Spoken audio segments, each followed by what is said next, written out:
Thanks. First, a brief commercial announcement. Four of Sharon's books, including one she's going to speak about tonight, are for sale in the next room. And if you're a book club member, as you all are, we'll offer you a discount on all of those books. For those of you who are watching from home, you can order these books through Ex Ophidia Press, exophidiapress.org. And if you mention when you order the book that you're a book club member, I will give you the same discount. So this event puts me in mind of the first time I ever introduced Sharon, which was a book launch for this book, I believe, which I had a kind of matchmaker effect, because I introduced her to her publisher, Jerry Gold, who's a fantastic human being, by the way. And he was practically the only literary connection I had in Seattle. Anyway, the book launch was in the basement or the downstairs of Elliott Bay Books, not too long after they moved up from Pioneer Square to 10th Avenue. And it was part of a series that Sharon had organized in connection with Seattle University, with the creative writing program at Seattle University. So there were a lot of students there at this book launch and reading. And I remember I told them the story about when I first met Sharon, and I found out she was a poet. And I said, that really worried me, which got a big laugh from the students. And I said, no, I love poetry. My fear was that she was not a good poet.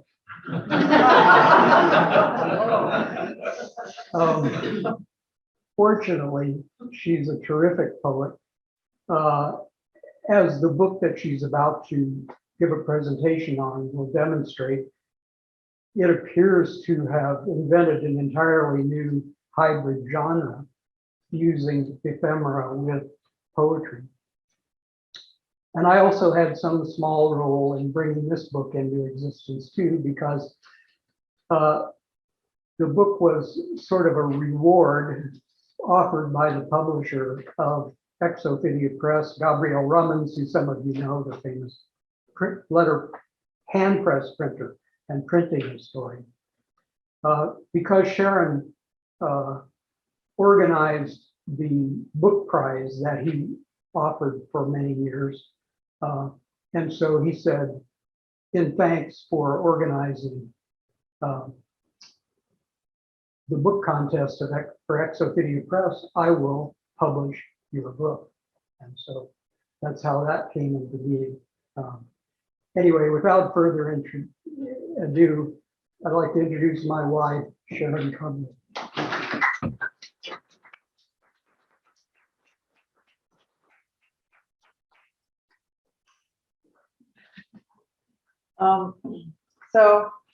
Thank you so much for being here today. This is a huge honor for me. The Book Club of Washington is such an important institution in the state of Washington, and I think in the country.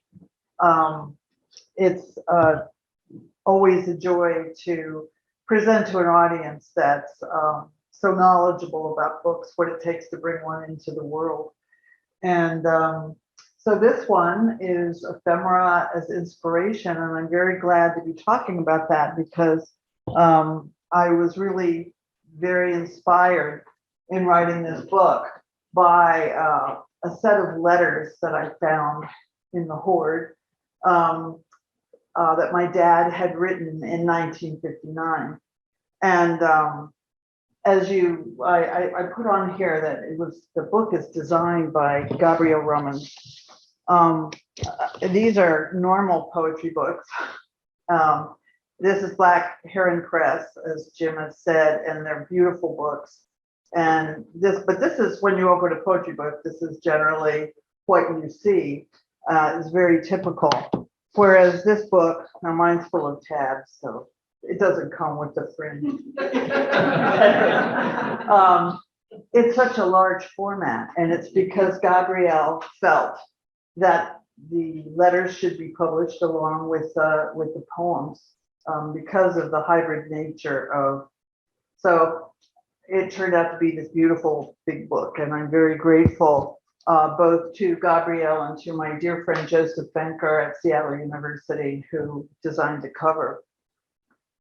So just so we're all on the same page, what is ephemera? Well, ephemera, as you undoubtedly know, are things used and enjoyed for only a short time, like newspapers, programs, things like that. Typically written or printed. They can be collectible, but they were originally expected to have only short-term usefulness and popularity. And so ephemera is generally paper, and realia is things that you would collect that are not paper or three-dimensional. I mean, I think paper is three-dimensional, but that's the definition.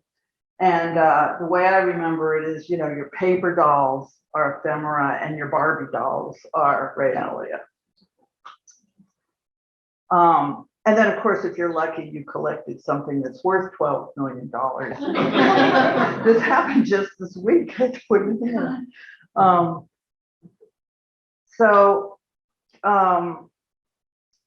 We also cherish ephemera as art, and I'm showing you today what your gift is today.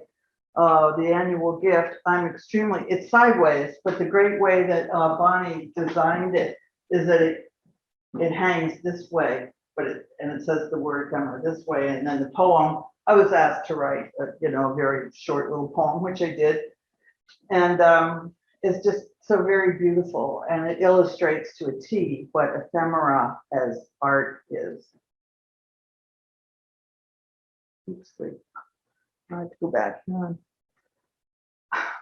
But then I think what we all have is inherited ephemera. I don't know if you're this is, I just took pictures of our garage. Now our garage isn't that bad. I opened some boxes and spread it out so that you could see that it was ephemera, but normally it doesn't all live on the floor. But boxes and boxes and boxes of. It looks like Mar-a-Lago. Yeah.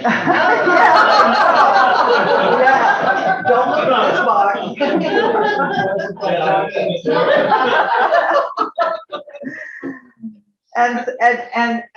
And it's all her fault. That's my grandma Opal. So this is my dad, John Cumberland, and his name throughout the book is Jack, and he's married to my mom.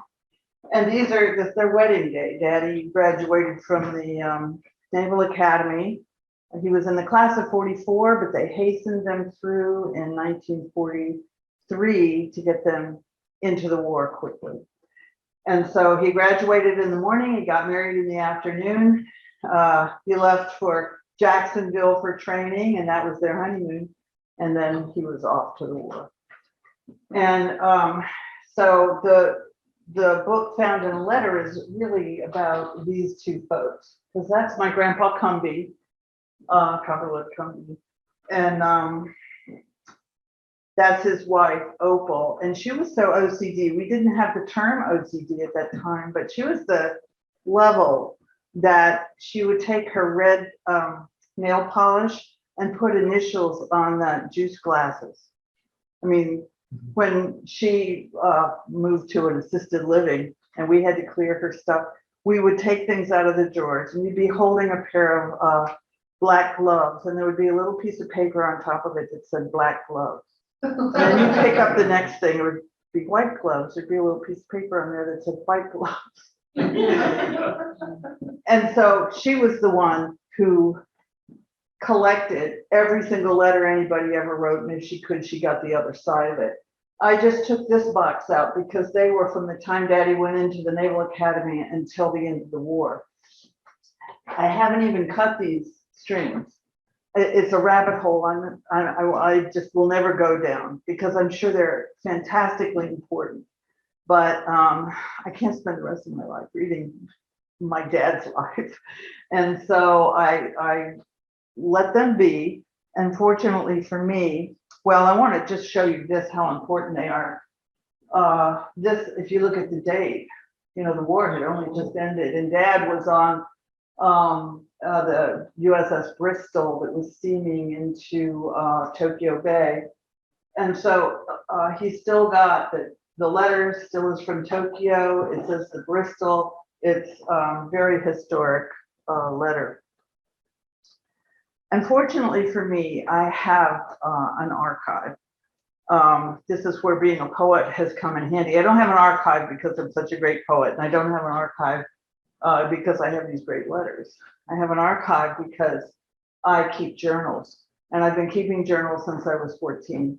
And it so happens that the University of Delaware collects journals. And as a poet, I was at Yaddo, which is an artist colony in Saratoga Springs.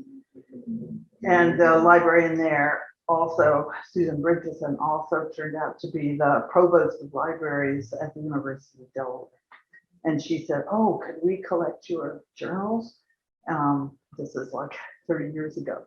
And thank God I said yes, because now I not only send my journals, I said, what should I send? She said, send everything.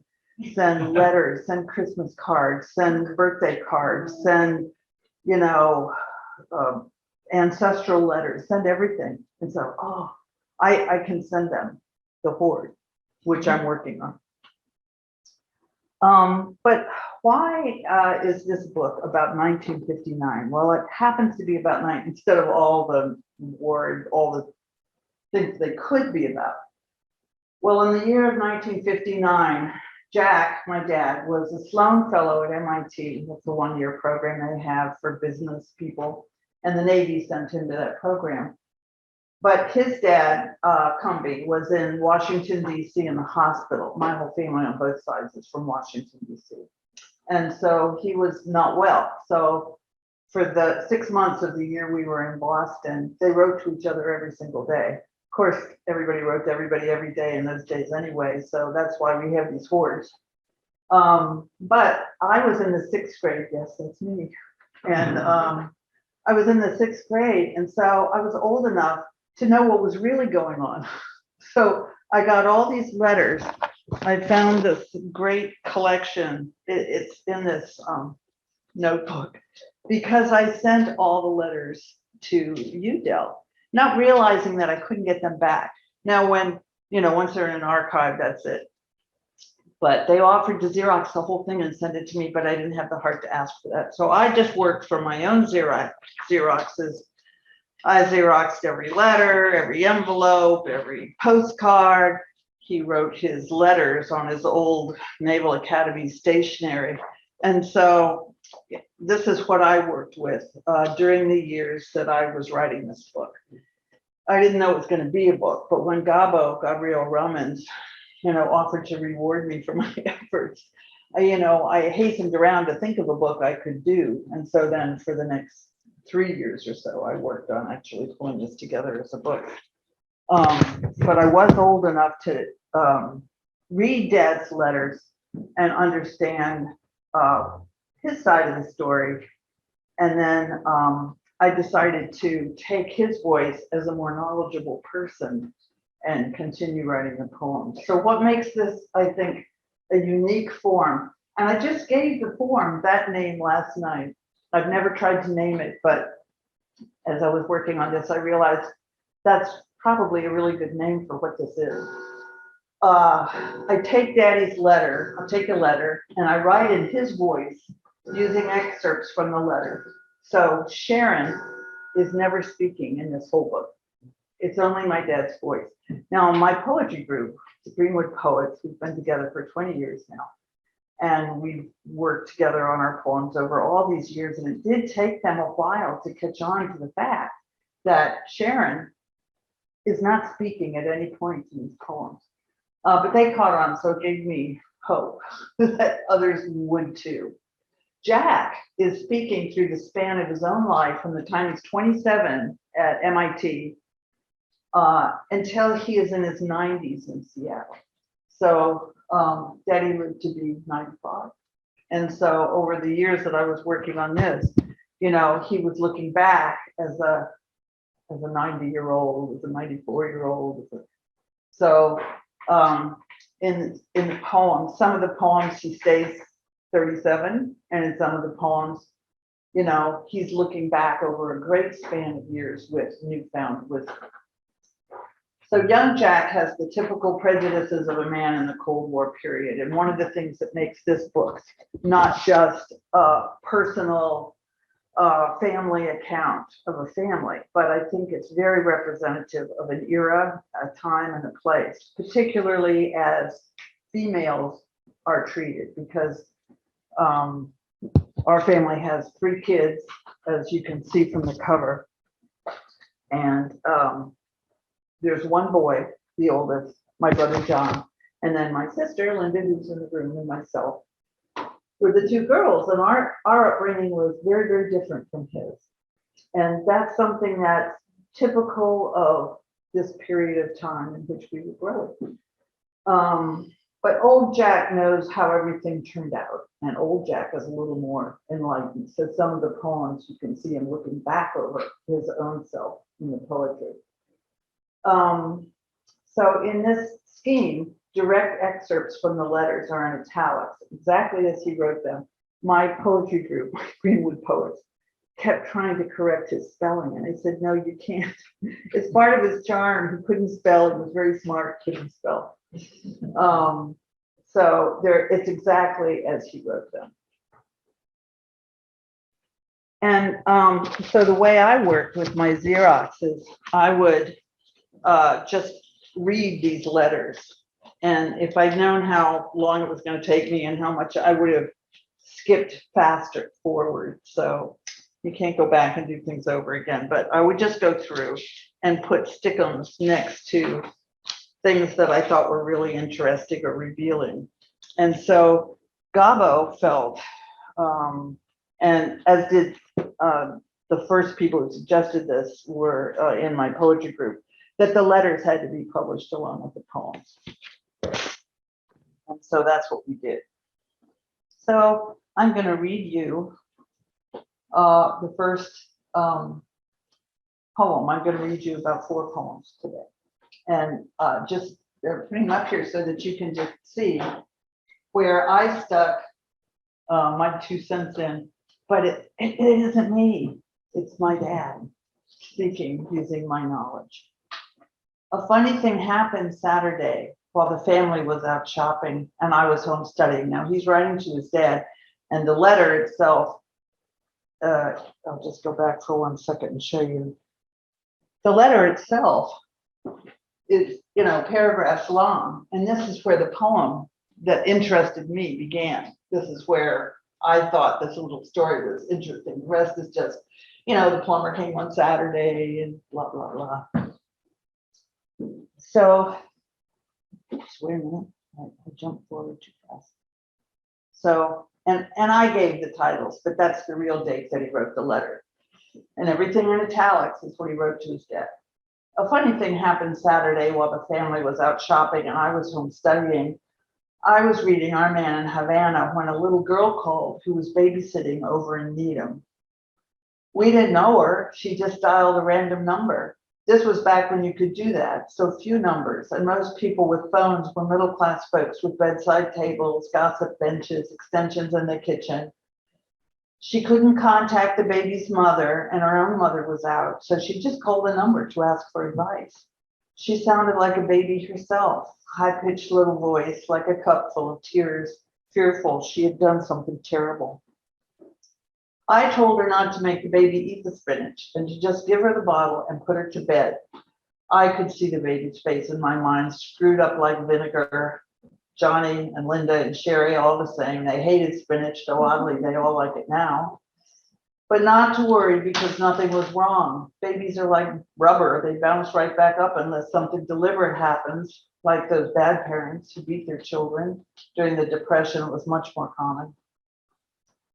She called back a little later to say that the baby went right to sleep. I congratulated her, said she was a big girl, a good sitter. The mother would never know. I have not had a problem like that for years. Thank God. Now to bed. So I think my dad comes through pretty clearly in his voice. And it's easy to amplify his voice because I know him so well. It would be 95. And so that's my beautiful mother. My mother, now the next poem I'm going to read you is about her. And she was as smart as he is. I mean, she was just extremely smart woman, but she was held back by her grandfather, my grandfather, her dad, who was an old German. She got a scholarship to go to nursing school at Sibley Nursing School in Washington, D.C., and her father refused to sign the permission because he didn't want her seeing naked men or seeing blood. He said no. And my grandmother didn't override it, as she regretted all of her life for not doing. So my mother just worked as a secretary until she married my dad, and that's what women did in those days. So her name was Marie, and she was always called Ree in the family. Ree has, remember the italics are dad speaking directly. Ree has gone with a couple of other girls up to a woolen mill today. I think they've just gone shopping rather than for any great interest in the textile industry. She'll come back with something pretty. She always does. Then she models it for me, twirling her skirts in the living room. I always like that about Ree, how she looks great in her clothes, never without lipstick and Shalimar. Her waist, just right for my arm. The waves look good in their uniforms. We saluted their legs as much as their rank, and their cute curls under those jaunty caps with those close-fitting jackets. But girls dressed like girls is what turns my engine over. Even as kids, when I had to babysit Ree on Newton Street, it's true, my dad had to babysit my mother when they were kids. I had to drag her along to the movies. She wore her dungarees just so, her sweater neat, her hair braided and shiny. I noticed her even then, a real girl, hard to please, serious. Only when I sat on the sofa and read the Post aloud so her mom could practice shorthand up to speed, she got hired at the War Department. Did Ree start being nice to me? That was 25 years ago. She was 11, I was 13. I took her down to Durban Park Restaurant at the market last night, and she had a huge roast beef, still slim as a girl. She wore her new Pendleton jacket, blue plaid, and chattered on about power looms, shuttles, jacquard heads, and 2,000 webbed inserts per minute. The girl who wasn't interested in going to the factory. And the book is really sort of full in terms of the commentaries that I've had so far, and my blurbers. One of the things that everybody notices about this collection of letters and the poems that are built on them is how different it was for women. Even with the kindest heart, my dad adored my mother, and he never would have done anything to hurt her after that. But he was a man of his time. And this is a poem about him being a man of his time. Mock businesses. So he was at the Sloan, he was at MIT. So this is some of the things that they did. We divided into 3 mock companies and made decisions on a simulated market for our products. Our decisions were fed into the IBM 650, and then we repeated the process. We did 8 quarters all day. Now, of course, we could run the calendar in an hour or half an hour, 10 minutes perhaps, I don't know, a millisecond. We thought it was a miracle then. I spent my youth with the slide rule, that beautiful mathematician's tool that the young now gawp at as though we were either geniuses or fools. I wore one as a tie clip in high school, upside down, so I could tip it up and use it in class. No one uses them anymore, or wears ties to school for that matter. I was an early adopter of computers, used a brother, Atari, linear machine, ran torpedo testing on punch cards, tapes, floppies, media of all kinds. Things are too fast for me now though, or I'm too slow. Annapolis, MIT, all behind me. I contemplate the cloudy galaxy, my own disintegrated manner, knowing I once was an engineer of some stature. Now all those quarters, how many? 4 times 89, 90, pixelated, dispersed. that was his world. So in conclusion, I'm going to just talk about this piece of ephemera and read you the poem attached to it. This is the family in this is actually this is about 1955. And there's my dad, and that's my Aunt Edith, who's my godmother, and that's Reedy. This is Linda, who is in this room, my brother John, who is in New York, and that's me. The very first poetry class I took in New York at the Academy of American Poets, I was asked to bring a photograph, and this is the photograph I brought, and we had to write a poem about it. I was always fascinated with this because you might notice that I'm standing on my tiptoes. My brother was so sensitive about being short. He's the oldest, and yet Linda was always taller. And then I grew to be taller. It took him a while to catch up, but we knew that tallness was key to something. And so I was standing on my tiptoes. This poem is called Sunday Morning Before Church. My godlike father with all his hair is planted with his subjects on his lawn. My mother in her slender suit like Hera in spit curls. My godmother in final bloom dimpling for my uncle hunched over the camera. We three kids arranged in front like caryatids, supporting all their pride. My sister with her golden hair and skirt too long. My brother beaming, his father's heir, the favored only son. And I, tiptoes, stand straining to exceed my brother's height, the only solemn face.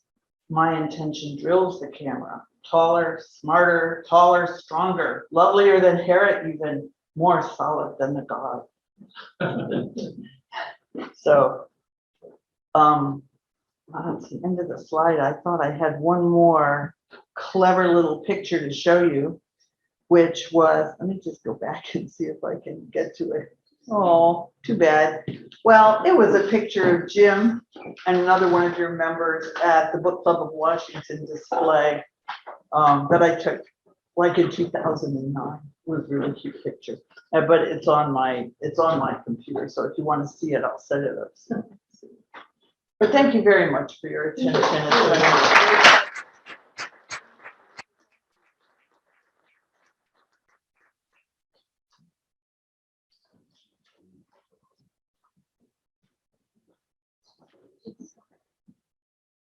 Thank you, Sharon, for your wonderful presentation.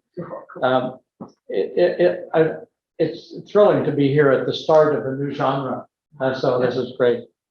So, are there any questions for Sharon? Yes.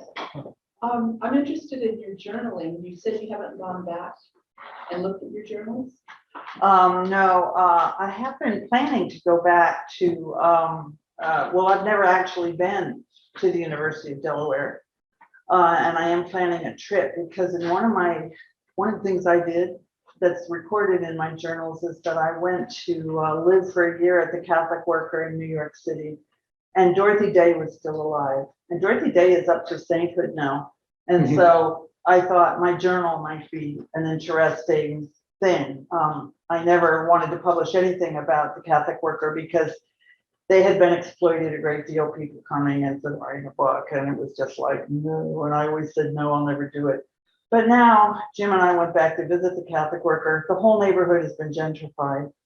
It's still there, but they can't even get rid of one big bowl of soup because there aren't any poor people anymore. And they still put out the newspaper, but nobody would care now, and it might actually be helpful if I went back and read that journal of the year that I lived there, and just that might be interesting to people at this historical moment.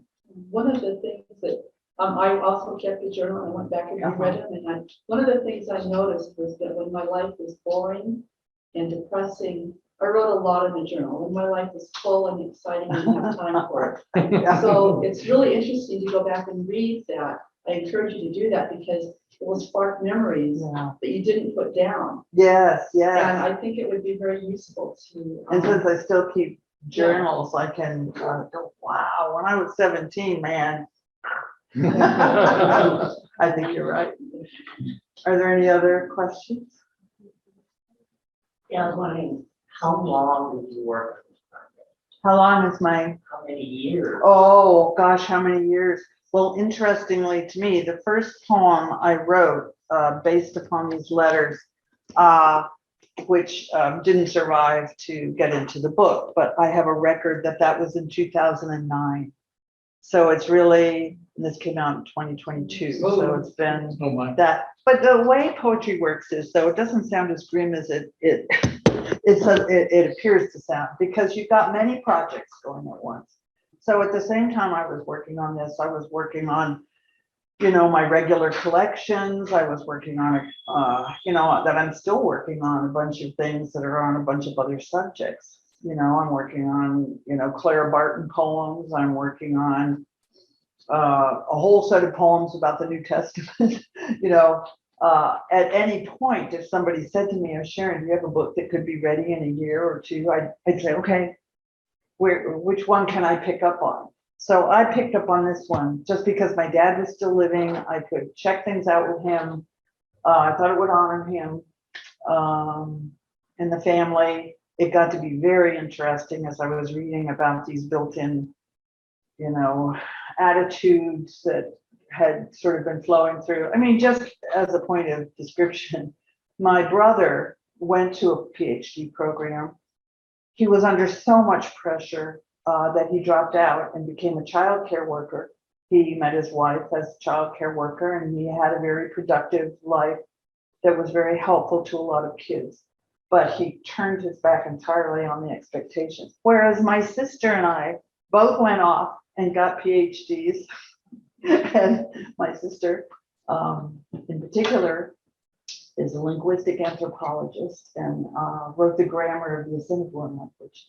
And so, you know, we did what our parents said we couldn't do. I went and spent a whole year at MIT myself. I was invited there as a visiting scholar, and I could have done lots of things, but I said, "No, my dad went to MIT. I'm going to go to MIT." So there. So it's what's called behavior of reference. If I'd been more sophisticated, I might not have done that, but it was an interesting time. So you mentioned that you were able to kind of check with your dad about you. Was he able to read some of your poems before they were published? And how was that experience for you, getting to share this with him? My parents were very, very proud that I became a poet. They loved my poetry. I sent them everything that I wrote that wasn't about them. When I was teaching poetry at Seattle University, my students were just very anxious about this. And I said, "Look, this is what I do. I would write poems, and my dad would tell everybody, Sharon's had 10 poems published." And I said, "I really had 15 poems published." But I said, "You know, you don't tell your parents about the ones you don't want them to read." And they said, "Yeah, but they'll see them if they're published." I said, "Oh, they read the Iowa Review?" They read Lunchbox Journal. I said, "They're never going to know." And then eventually you can tell them if you want to. So, you know, my dad was a big fan, and so was my mother, and so was all the people in my family. I could always depend upon them to support me. And then once I was embarked on this particular project, you know, he'd just go off on stories, and he enjoyed looking at the pictures, and no, he never had any problems with it at all. Yeah, he was a good supporter. Any other questions? Thank you so much.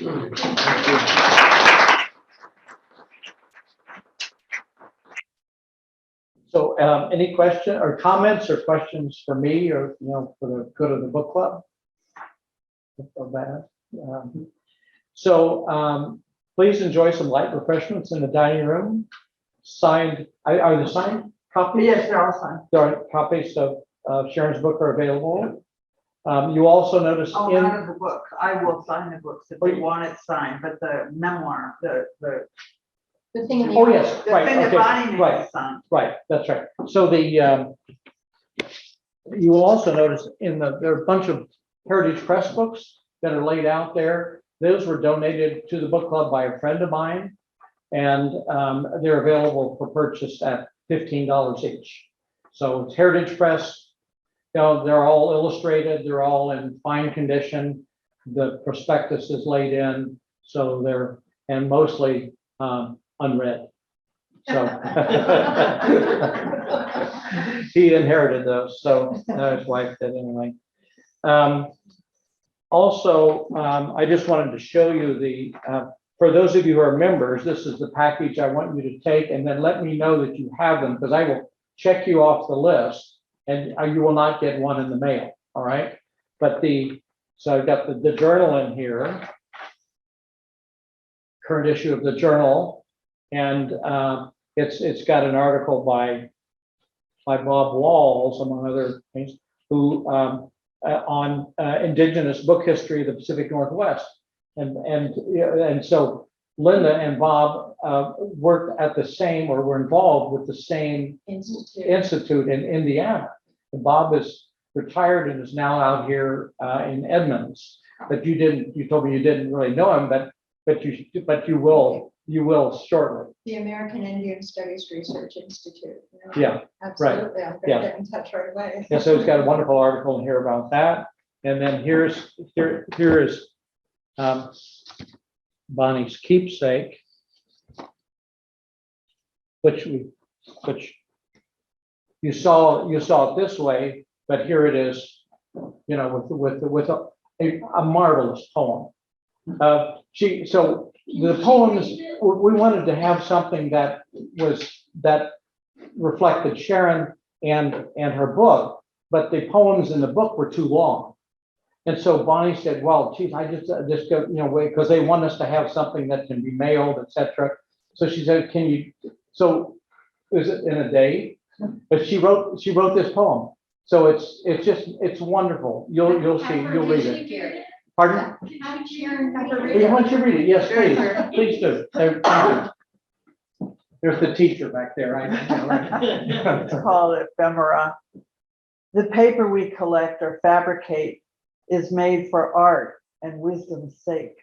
Yet paintings, letters, poems, maps, pastels are artifacts ordained for future shelves. We humans are ephemera ourselves.